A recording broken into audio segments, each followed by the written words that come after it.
छत्रपति शिवाजी वह महान योद्धा जिन्होंने अपने पराक्रम, शक्ति और माता भवानी के आशीर्वाद से एक महान हिंदू साम्राज्य का निर्माण किया था। लेकिन इतने महान योद्धा और स्वयं माता भवानी के भक्त की मृत्यु कैसे हुई? वह क्या कारण थे जिसके कारण छत्रपति शिवाजी जैसे महान योद्धा की मृत्यु हो गई? आइए जानते हैं छत्रपति शिवाजी की मृत्यु के बारे में।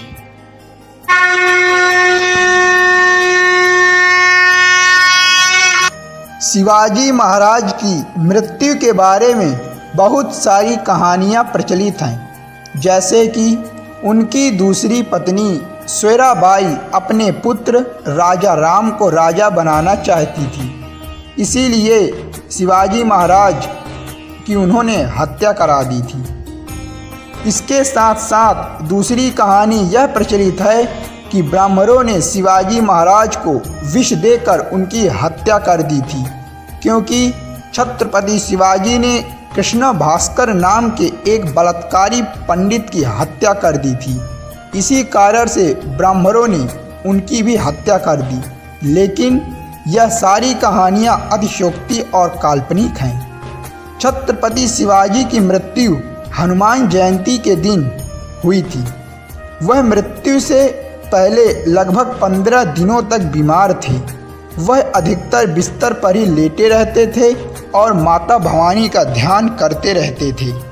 इसी तरह बिस्तर पर लेटे लेटे हनुमान जयंती के दिन उनकी मृत्यु हो गई थी।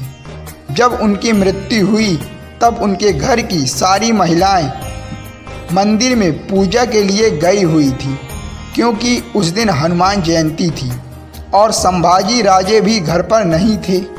साथ में उनकी मृत्यु को भी बहुत समय तक गुप्त रखा गया था, जिससे शत्रु राज्य पर आक्रमण न कर सके। बाद में संभाजी महाराज को नया छत्रपति घोषित कर दिया गया।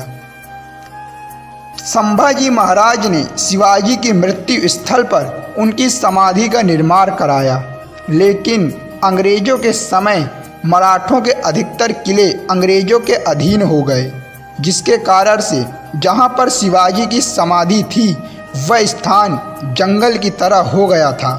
बाद में ज्योतिबा फूले ने शिवाजी महाराज की समाधि स्थल को ढूंढ निकाला था और फिर बाल गंगाधर तिलक ने उनकी समाधि स्थल को और भी सुंदर बनाकर उस पर भगवा लहरा दिया।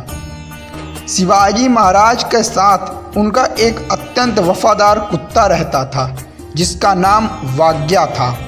जब शिवाजी महाराज को जलाया गया तब उनका कुत्ता वाग्या भी उनके साथ जिंदा अग्नि में जल गया था। इसीलिए शिवाजी महाराज की समाधि के बगल में उनके ईमानदार कुत्ते वाग्या की भी समाधि है। माथो शेरा वाले, माथो पहाड़ा वाले।